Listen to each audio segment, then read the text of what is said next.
네, 오늘 우리가 함께 나눌 은혜의 말씀은 시편 51편 19절 말씀입니다. 시편 51편 10절로 19절 말씀입니다. 제가 봉독해 드립니다.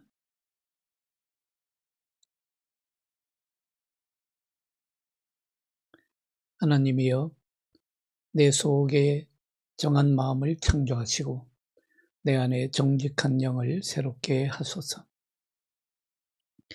나를 주 앞에서 쫓아내지 마시며 주의 성령을 내게서 거두지 마소서. 주의 구원의 즐거움을 내게 회복시켜 주시고 자원하는 심령을 주사 나를 붙드소서. 그리하면 내가 범죄자에게 주의 도를 가르치리니 죄인들이 주께 돌아오리이다. 하나님이여, 나의 구원의 하나님이여, 피 흘린 죄에서 나를 건지소서. 내 혀가 주의 의를 높이 노래하리이다. 주여, 내 입술을 열어 주소서.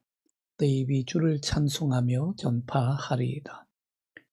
주께서는 제사를 기뻐하지 아니하시나니 그렇지 아니하면 내가 드렸을 것이라.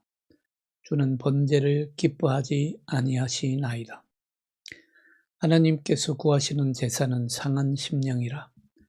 하나님이여, 상하고 통회하는 마음을 주께서 멸시하지 아니하시리이다. 주의 은택으로 시온의 선을 행하시고 예루살렘 성을 쌓으소서. 그때에 주께서 의로운 제사와 번제와 온전한 번제를 기뻐하시리니 그때에 그들이 수소를 주의 제단에 드리리이다. 아멘.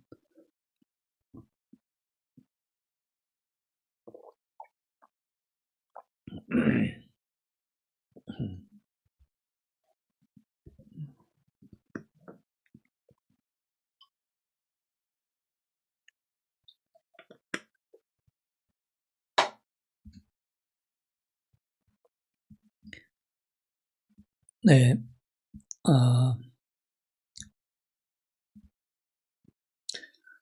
오늘 시편 51편, 어제 다 하지 못한 뒤에 부분을 마저 함께 묵상합니다.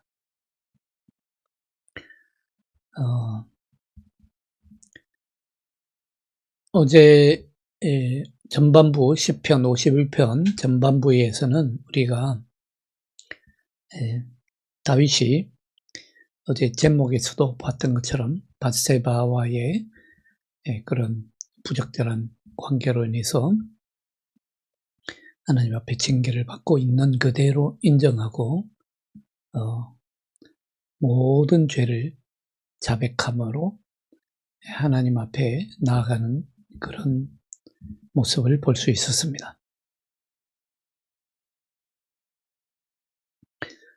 오늘은 뒤에서 이제 다윗이 그럼에도 불구하고 생명의 길을 계속 유지하기 위해서 순수한 마음과 확고한 영이 필요하다는 것을 고백하고 있습니다. 우선은 마음이 정결케 되어야 되고, 그리고 그러기 위해서는 하나님의 영이 필요합니다. 이를 위해서 하나님께 기도합니다. 사실 우리가 죄로부터 자유하기 위해서 우리의 허물과 우리의 잘못으로부터 자유하기 위해서 다짐만으로는 부족합니다. 내가 아무리 굳건하게 다짐한다고 하더라도 작심삼일이란 말이 있죠. 인간은 굳게 다짐한다고 해결되는 것이 아닙니다. 하나님의 영의 도움이 필요합니다. 하나님의 성령의 역사하심과 하나님의 말씀의 도움이 필요합니다. 우리 안에 새로운 것을 창조할 수 있는 것은요, 우리 자신의 힘이 아닙니다. 하나님의 성령의 도움 없이, 말씀의 힘 없이는요, 우리 안에 그 어떤 것도 새로운 것이 창조될 수 없습니다. 그렇기 때문에 에베소서 2장 10절에 보시면요, 우리 그리스도인들을 가리켜서 하나님이 만드신 바라라고 말씀하고 있습니다. 우리 그리스도인들은 하나님에 의해서 창조된, 하나님이 창조하신 존재들입니다. 그리고 하나님이 만드신 바입니다. 그리스도인이라고 하는 존재와 그리스도인이 살아가는 모든 삶과 그리스도인이 하는 모든 행동, 실천들이 다 하나님이 창조하시고 하나님이 만드신 존재들입니다. 네. 이전 것은 지나갔으니 보라 새 것이 되었도다. 누구든지 그리스도 안에 있으면 새로운 피조물이라고 그랬죠. 그리스도 안에서 하나님이 새롭게 만드신 피조물, 바로 그것이 그리스도인들입니다. 그러면 하나님이 왜 그리스도인들을 만드셨느냐, 창조하셨느냐, 그리스도 안에서 새로운 피조물로 창조하셨느냐. 처음 창조물은 하나님께서 태초에 말씀으로 온 천지를 창조하셨던 것처럼 우리 그리스도인들은 예수 그리스도 안에서 하나님의 성육신 하신 말씀인 그 예수 그리스도 안에서 우리 그리스도인들을 창조하셨죠. 새롭게 창조하신 새로운 피조물들입니다. 그러면 왜 그리스도 안에서 새로운 피조물로 창조하셨느냐? 에베소서 2장 10절 하반절에 보면 우리 그리스도인들은 그리스도 예수 안에서 선한 일을 위하여 지으심을 받았다라고 말씀하고 있습니다. 선한 일을 위해서 지으심을 받았다. 사실은 이것이 그리스도 안에서 우리를 새로운 피조물로 창조하신 목적입니다. 많은 분들이 오해하고 있는데요. 복받기 위해서 우리가 예수 그리스도인을 믿는 그리스도인들이 되었다라고 하는데요. 사실은 복받기 위해서가 아니라 예수 그리스도 안에서 선한 일을 위해서 지으심을 받은 존재가 그리스도인들입니다. 선한 영향력을 나타내고 하나님의 선으로 악을 이기고 하나님의 선으로 이 세상에 하나님의 선한 도를 전하고 하나님의 선하신 일에 증인이 되고 하는 그런 선한 일을 위해서 하나님의 나라를 이 땅에 전하는 선한 일을 위해서 지음을 받은 존재가 그리스도인들입니다. 그것이 곧 축복이죠. 그것이 복받는 일입니다. 이 세상에 재물을 쌓고 이 세상에 명예를 쌓고 이 세상에 높은 권력을 얻고 그것을 위해서 하나님께서 예수 그리스도 안에서 우리를 지으신 것이 아닙니다. 아니에요. 오늘 한국교회가 점점 세속화되어 가고 그리스도인들이 세속화되어 가는 이유도 여기에 있습니다. 그리스도인들이 도대체 예수 그리스도 안에서 뭘 위해서 새로운 피조물로 지음을 받았는지를 잊어버리는 거예요. 자꾸 복받기 위해서. 세상 사람들이 받는 복받기 위해서. 그리스도인이 되었고 하나님 믿었다고 생각하니까 세상 사람들의 방식을 따라가고 세상의 정신을 따라가고 세상의 영을 따라간단 말이죠. 여러분 기억하시기 바랍니다. 우리는 예수 그리스도 안에서 하나님의 선한 일을 위해서 지으심을 받았습니다. 그걸 위해서 하나님께서 복에 복을 주시는 것이죠. 그것 자체가 축복입니다. 게다가 디도서 3장 5절에 보면요. 그리스도인들은 성령의 새롭게 하심을 입은 사람들이다 라고 말씀합니다. 성령의 새롭게 하심을 입은 사람들이다. 성령께서 새롭게 하시고, 성령께서 새 영을 부어주시고, 성령께서 새로운 마음을 주시고, 성령께서 살리는 일을 하게 하시고, 생명 살리는 일을 하게 하시고, 이것이 하나님의 역사입니다. 다윗은 하나님께 기도합니다. 다윗을 보내신 하나님의 목적을 깨닫고 정말 해야 할 일, 하나님께서 하나님 앞에서 해야 할 일을 감당할 수 있도록 그의 마음뿐만 아니라 정신 속에도 필요한 능력과 확신을 달라고 기도합니다. 일하기를 원합니다. 다시 이전처럼, 다윗이 실수하기 이전처럼 하나님의 일을 감당할 수 있게 해달라고 기도합니다. 그 속에 부패한 본성을 가지고는 아무것도 하나님의 일을 감당할 수 없기 때문이죠. 그래서 오늘 10절에서 하나님께 기도합니다. 유명한 말씀이죠. 10절 말씀입니다. 하나님이여, 내 속에 정한 마음을 창조하시고 내 안에 정직한 영을 새롭게 하소서. 정한 마음이 아니고는, 정직한 영이 아니고는 하나님의 일을 감당할 수 없기 때문입니다. 하나님이 계속해서 은혜를 주셔야 합니다. 하나님의 은혜에 전적으로 의존하고 있는 존재입니다.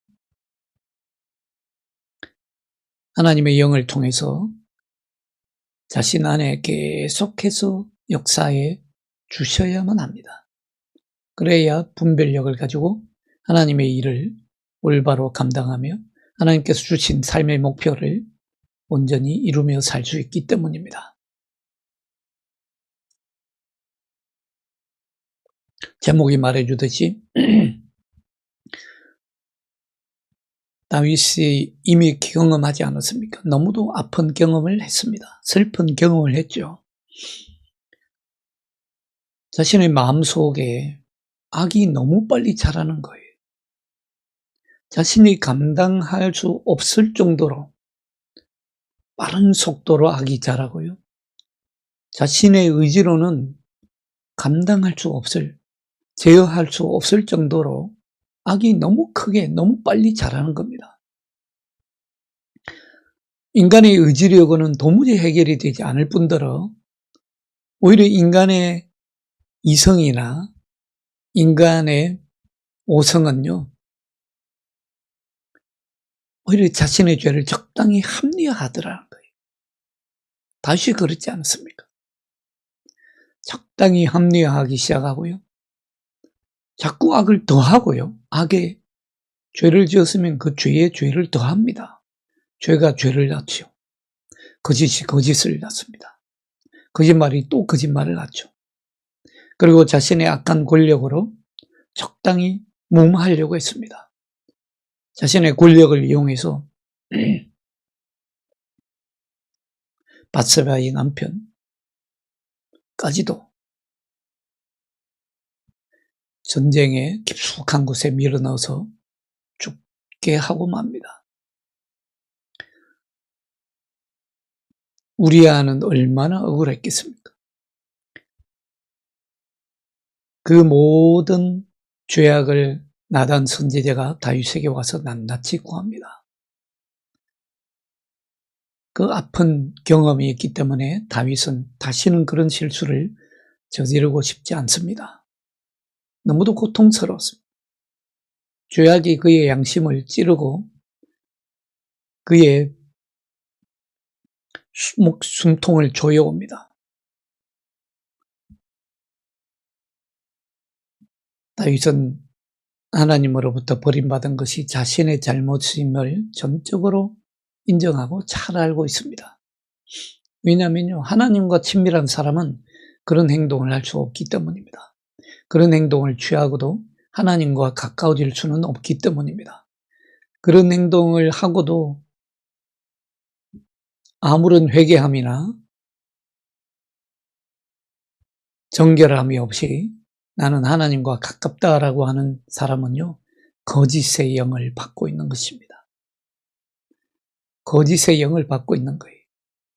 자신이 저지른 죄악들은 주님의 영과 합할 수가 없습니다. 완전히 대립됩니다. 하나님의 영과 완전하게 극단적으로 대립되기 때문에 다윗은 너무도 잘 알고 있습니다. 그를 짓누른다고 했습니다. 밤마다 자신을 짓누른다고 했습니다. 죄의 짐이.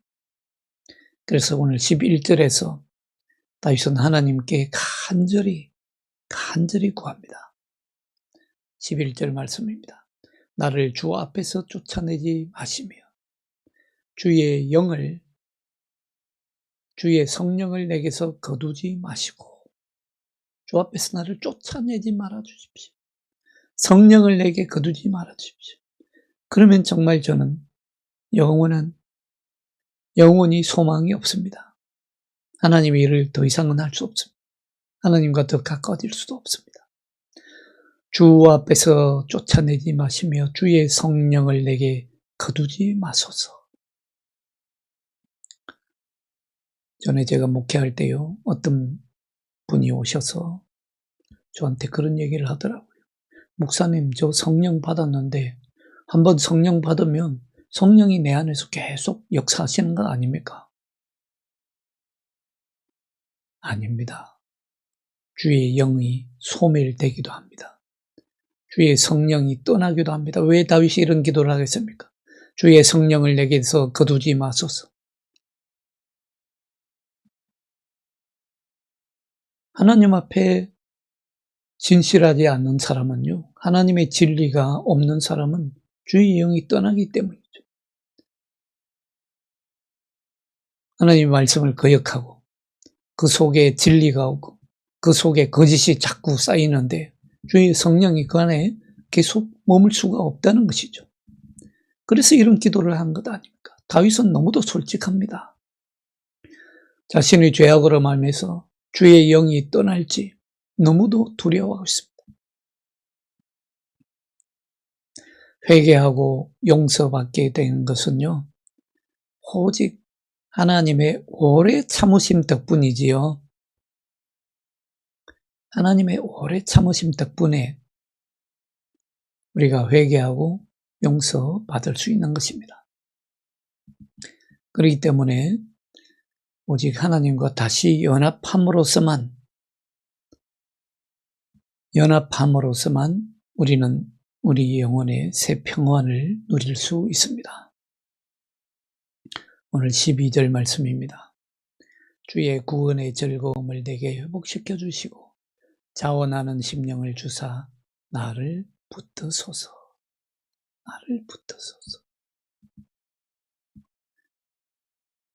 하나님과 다시 연합하면요, 영원히 평안을 얻습니다.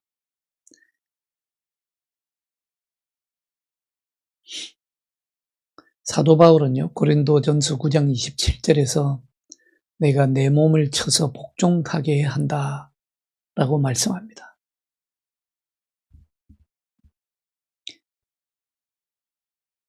자원하는 심령이죠. 그것이 바로 자원하는 심령입니다. 철저히 나를 쳐서 주님의 말씀에 복종하게 하고 주의 영에 복종하는 것입니다. 그것이 자원하는 심령입니다. 우리가 구원의 확신을 얻고 기쁨을 누리고 또 자원하는 마음으로 섬기고 봉사할 수 있는 것은요, 오직 하나님의 임재 안에서만 누릴 수 있는 것들입니다. 자, 그렇게 할 때에 우리의 성령이 회복되고 성령의 능력이 다시 회복되고 그렇게 해서 우리는 다른 사람들에게 하나님의 은혜를 베풀고 하나님의 역사를 이룰 수 있는 것입니다. 하나님의 도를 가르칠 수 있는 것이죠. 그래서 오늘 13절에 그렇게 노래하지 않습니까? 그리하면, 자, 주의 성령이 나를 다시 붙들어 주시면, 그리하면 내가 범죄자에게 주의 도를 가르치리니 죄인들이 주께 돌아오리다. 우리가 하나님의 도를 가르칠 수 있는 것은요, 내 안에 성령이 역사하셔야죠. 내 안에 주의 영이 회복되어야 됩니다. 나의 죄악된 모습이 정결케 되고 회복되어야 됩니다. 저의 만찬 때 예수님이 베드로에게 부탁하신 말씀도 어떤 말씀입니까? 너는 돌이킨 후에 내 형제를 굳게 하라. 굳게 하라. 주의 도를 가르치는 것이죠.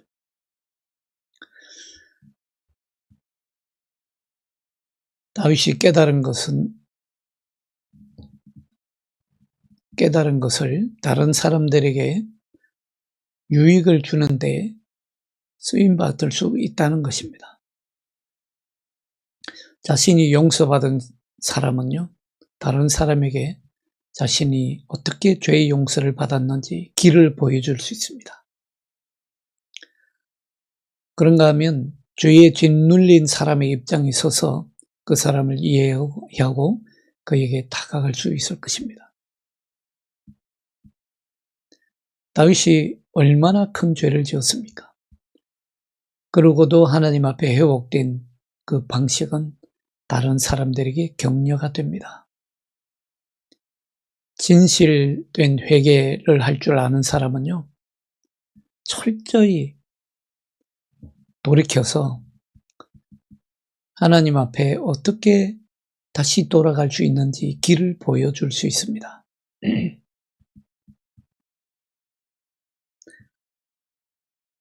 다윗에게 하나님은 구원의 하나님이 되셨습니다. 자비로우신 하나님은 공의로우신 하나님이시기 때문에 반드시 공의로운 방법으로만 하나님의 의를 이룰 수 있습니다. 자, 이 일이 그래서 끝난 후에 다윗은 하나님의 의를 찬양합니다. 14절에 보시면 하나님이여 나의 구원의 하나님이여 피 흘린 죄에서 나를 건지셔서 내 혀가 주의 의를 높이 노래하리이다. 다윗은 이제 하나님의 의를 자랑합니다. 같은 이유로 그리스도인들은 하나님의 의를 자랑합니다. 내 의를 절대로 자랑하지 않습니다. 오직 하나님의 의를 자랑합니다.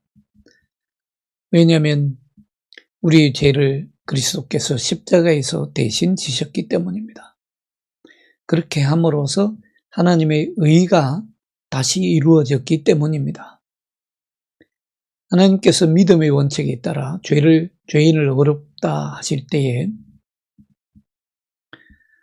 최고의 재판관의 최고의 심판자의 공의를 선포해 주신 것입니다. 그걸 우리가 의심할 필요 없습니다. 하나님의 의를 우리에게 선언해 주신 것이에요. 그리스도인들이 죄와 영원한 심판에서 구속된 것은 은이나 금으로 된 것이 아니라 흠없고 점없는 어린 양 같은 그리스도의 보배로운 피로 된 것이라고 고린도전서 1장 1절에서 말씀하고 있습니다. 1장 18절에서 말씀하고 있습니다. 흠없고 점없는 어린 양 같은 그리스도의 보배로운 피로 이루어진 것입니다.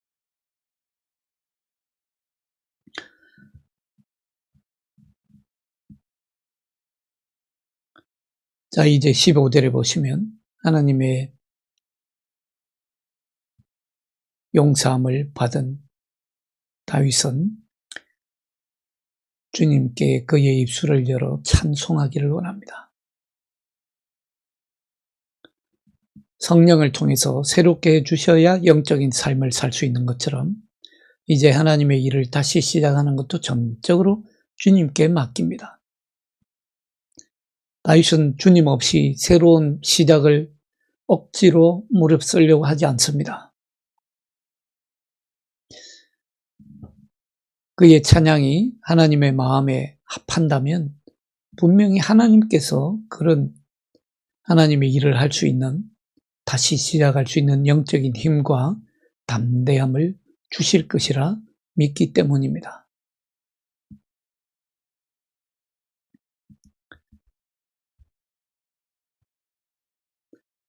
다윗은 이제 하나님께 빚진 것이 있다면 용서받은 것에 대한 감사일 뿐입니다. 우리가 하나님께 빚진 것은요, 감사일 뿐입니다. 감사하는 것 뿐입니다. 첫 번째도 감사하고, 두 번째도 감사하고, 마지막도 감사입니다. 아무런 흠없는 동물의 희생과 번제로는 무거운 죄와 죽음을 속죄할 수 없다는 것을 다윗은 너무도 잘 알고 있습니다. 그래서 오늘 16절에서 이렇게 노래합니다.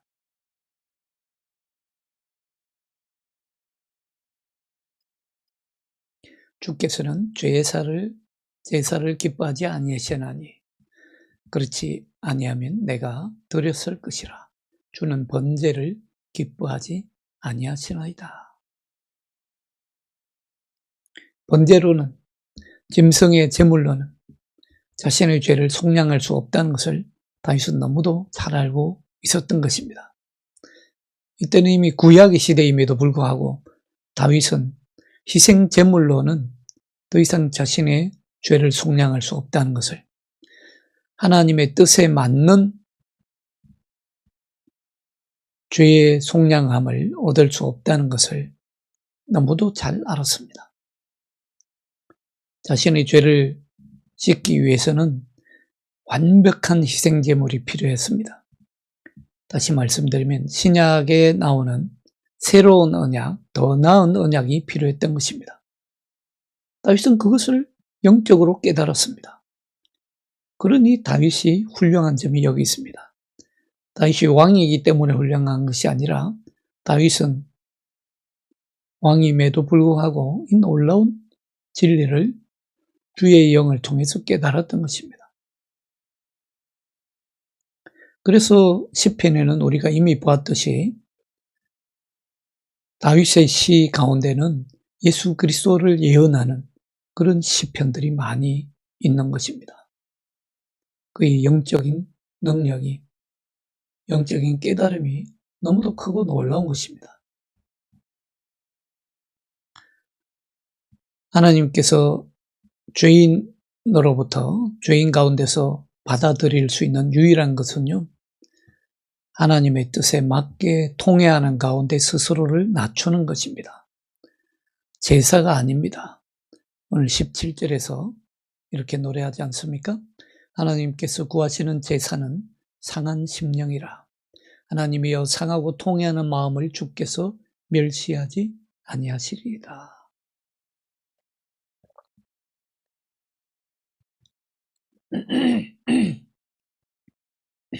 하나님께서 구하시는 제사는 상한 심령이라고 있습니다. 상하고 통회하는 마음이라고 있습니다. 상하고 통회하는 마음이 철저하면 철저할수록 하나님의 거룩하심을 더 깊이 깨달을 수 있고요, 더 분명히 이해할 수 있습니다. 내가 받는 은혜도 그만큼 더 커집니다.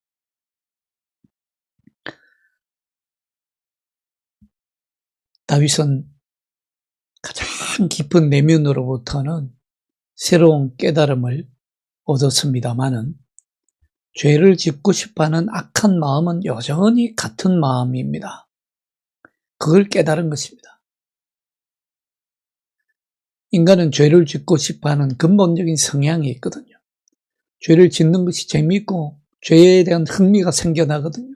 그 마음이 문제인 것을 깨달았던 것입니다. 우리가 형식적으로 드리는 예배나 제사가 아니라 형식적으로 행하는 종교 행사가 아니라 마음이 문제였던 것을 다윗은 너무 깊이 깨달았습니다.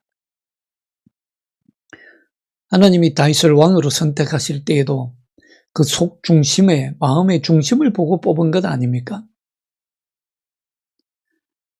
그런데 가만히 보니까 다윗이 그 마음이 문제였다는 것입니다. 그 마음이 상했습니다. 이제는 정말 그의 마음이 깨어지고 부서졌습니다. 죄를 짓는 일에 흥미를 느꼈던 그의 마음이 상했습니다. 그것이 다윗에게 가장 의미 있는 결과였습니다. 하나님은 이렇게 상한 마음을 귀하게 여기십니다. 내 마음이 철저하게 하나님 앞에 부서져야 합니다. 그래야 죄를 짓고 싶은 욕망이 사라지고 죄가 싫어지는 것입니다. 마음으로부터 죄가 싫어지는 것입니다. 어떤 분은 그런 고백을 하대요. 예수 믿고 나서부터는 담배 피는 것이 싫어지더라. 예수 믿고 나서부터는 술을 마시는 것이 싫어지더라. 그런 고백을 하는 분들이 있더라고요. 예수 믿고 나서는 거짓말하는 것이 싫어지더라. 이런 것이 상한 마음입니다. 단순히 감정적으로 슬퍼하는 마음이 아닙니다. 감정적으로 그냥 슬퍼하는 마음이 상한 마음이라고 생각하는 분들이 있는데요. 약간의 오해가 있습니다. 그렇지 않습니다. 상한 마음은 내가 하나님 앞에 철저히 내 마음이 부서지는 것입니다. 죄를 짓고 싶은, 죄에 대한 흥미를 느끼던 그 마음이 부서지는 것입니다.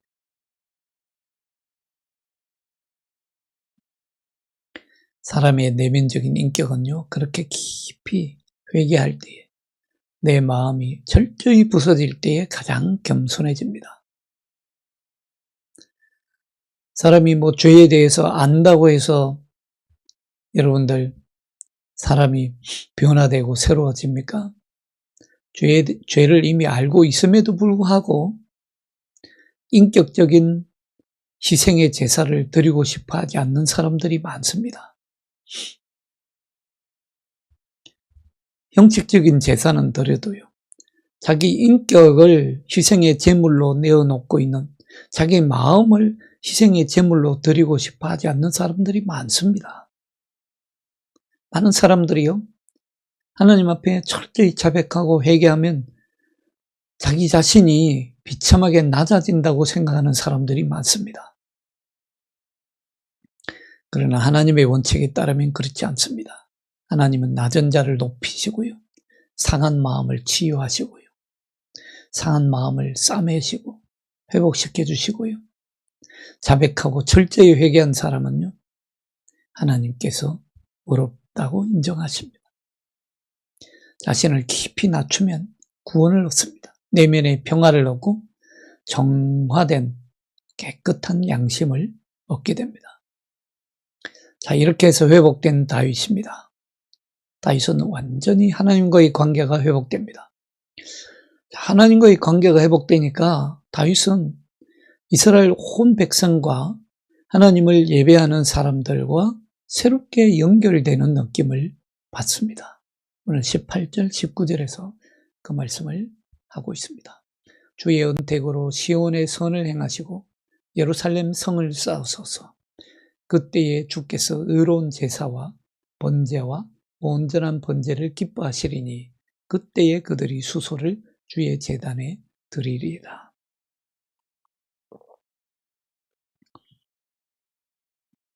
여러분들 사실 다윗은 처음에 자기의 개인의 죄로 인해서 하나님 앞에 철저하게 자복하고 회개하지 않습니까? 그렇게 하나님과의 관계를 회복했습니다. 그런데 18절, 19절은요. 오늘 보십시오. 시온의 선을 행하시고 예루살렘 성을 쌓으소서. 주의 은택으로 그때에 주께서 의로운 제사와 번제와 온전한 번제를 기뻐하시리니 그때에 그들이 수소를 주의 제단에 드리이다. 지금은 그들이라고 합니다. 내 문제로 출발했는데 시온산과 예루살렘 성을 얘기하고 노래하고 있고요. 그들이라고 말할 수 있습니다. 무슨 얘기입니까? 하나님 앞에서 죄 씻음을 받은 다윗은 이제 시온을 위해서 기도합니다. 예루살렘 성을 위해서 기도할 힘을 얻습니다. 여러분들, 이처럼요, 내가 하나님과의 관계가 회복되면요, 나와 하나님과의 관계가 회복된 사람은요, 내 주변의 환경과도 관계가 회복됩니다.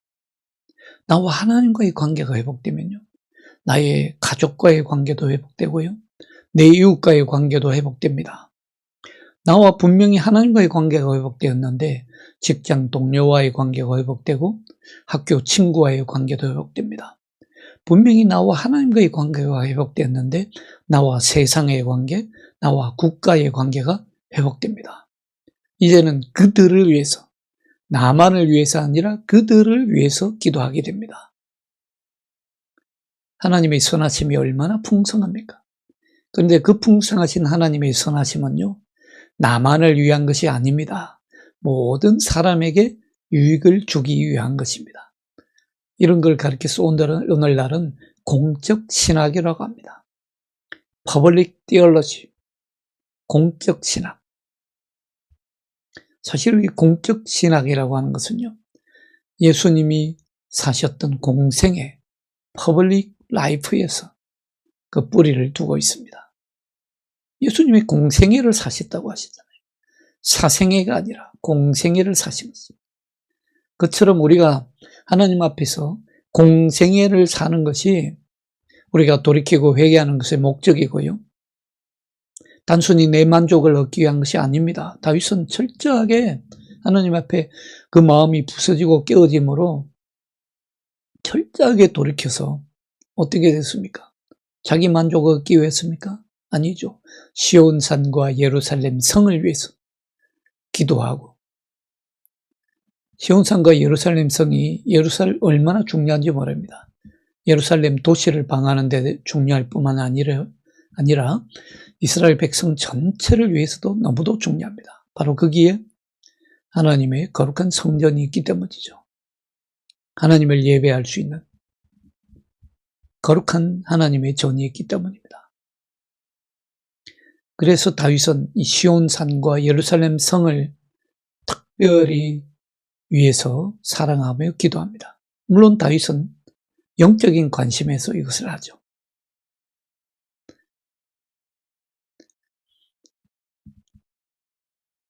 예루살렘 성이 부패한 악의 영향을 받지 않도록 거룩한 도시를 보호하고 거룩한 예배 장소를 보호하고 이스라엘 백성 전체가 하나 되게 하기 위해서 이 기도를 하고 있는 것입니다. 오직 하나님을 기쁘시게 하는 희생 제사를 드릴 때에만 이것은 가능합니다.